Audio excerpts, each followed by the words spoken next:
Greetings, everyone. My name is Jonathan Bailey, and I'm from the site Plagiarism Today, which can be found at plagiarismtoday.com. And I know I usually reserve these tech talks for Friday. I haven't even done my Google News search. I don't even know if there's any interesting copyright or plagiarism news. They probably should have done that. But I've been pretty upset. Well, not like truly like I can't sleep upset, but thinking about the recent Facebook ordeal that took place over the weekend. Basically, what happened is sometime around Monday, Facebook replaced everyone's email address in their timeline with their @facebook.com email.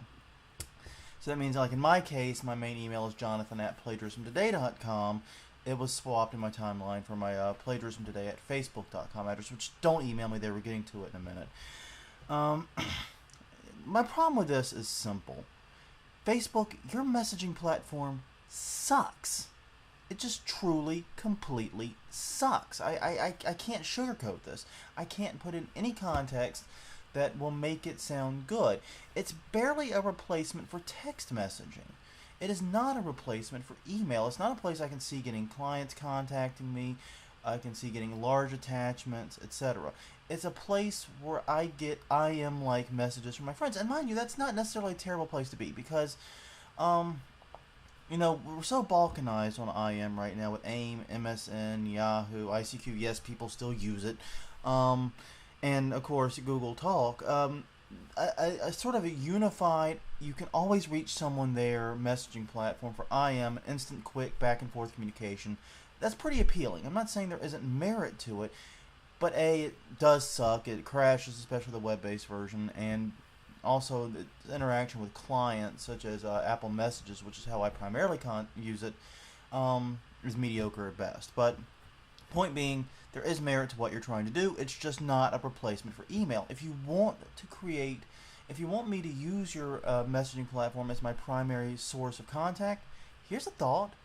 Make one I actually want to use for that. Take a look at Gmail. Look at what they've done. How they've combined email, IM, and to a degree social networking with Google+. Look at it. It's kind of a good model. You've got all the weight. Put it to some work. Actually do something with it. I mean, Gmail's still quite popular after all these years. I still love it. But hey, I'm not going to say I'm not clamoring for the next best thing, too. I'm always looking for the next best thing. So bring it to me. I might surprise you and use it voluntarily. But that's in the end kind of the punchline to the joke, isn't it? And the whole thing of, Facebook users are going to hem and haw and blah, blah, blah, blah, blah, blah, blah, and they're not going to do anything about it. It's not going to drive them away. They're not leaving Facebook over this.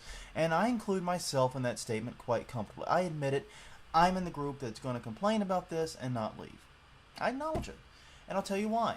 There's nowhere for me to go. I feel like that guy in I can't remember which movie it was. No, Jesus, that's embarrassing. But point being, I've got no place else to go. There's nowhere else for me to be. Facebook is definitely an important part of my business life, my marketing life, my personal life. I don't have a good replacement for it. Google Plus is the best thing out there, and it's still in its infancy. Only a tiny, tiny fraction of my friends, real life and online, are using Google Plus with any sense of reliability. Therefore, I'm not really in a position to switch to Google Plus, and I'm not really in a position to ditch Facebook. Which brings me to what the problem with what Facebook's actually doing here. It's not that Facebook is doing something that's going to cause a torrent of people to leave. That's not what's happening. That's not how this works. There's nowhere for them to go, nowhere for them to be. They're not going to just bail. But it is killing that goodwill that Facebook had at one point. That's how Facebook beat MySpace, was with this goodwill, the benevolent dictator thing. They came in at a time in which MySpace was a mess of website design, a mess of features, terrible kludge to use, unpopular among its own users, even though it was incredibly active. Came in, offered a viable alternative, and people just, they left. They were gone. That was it. That was the end of it. And MySpace hasn't recovered. That could easily happen to Facebook. And what we need is a competitor that has three things going for it. And here are the three things that we need from a Facebook competitor. One, it must be cool and trendy. Say what you want about it, but being hip, being cool, being down with the cool cats is important. If it presents itself that way and makes itself actually appear that way, people will start to use it if nothing else other than to appear cool and to, of course, curiosity as well. Two, it needs um, it needs basically it needs to be the center of goodwill. It needs people to like the company, to believe that that company has them in the best interest, and this is where Facebook is faltering. No one believes Facebook has their interest in mind. People distrust Facebook greatly, and perhaps and I would say with very good reason at this point. What this and other things show is that Facebook does not respect the wishes of its users, and therefore can't be trusted to be the center of social life, can't be trusted with all this personal data. It's a company that people don't want to put faith in, and that's a serious problem. And the third thing this new social network needs is something else. Facebook has a lot of inertia behind it. Developers have been using it for years. People have invested much of their social lives and personal lives into it. A lot of time and energy is gone by its users into making Facebook what it is in their lives. In order for another social network to beat that, that social network has to have something to motivate them to put the brakes on that inertia. It could be a new feature, a new look and feel. It's got to be something pretty big, though. It's going to be pretty tough to top.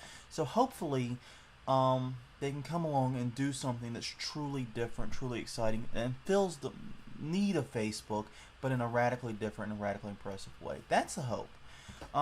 But yeah, if that ever does come along and Facebook has wasted its goodwill on stupid decisions like this, people are gone. So that's really the end of it. It's not that people are going to leave tomorrow because of this, but it's that they're going to leave when the next best thing comes along. And Google Plus didn't have enough to stop that inertia, or at least it doesn't yet. But maybe the next big stab at this will.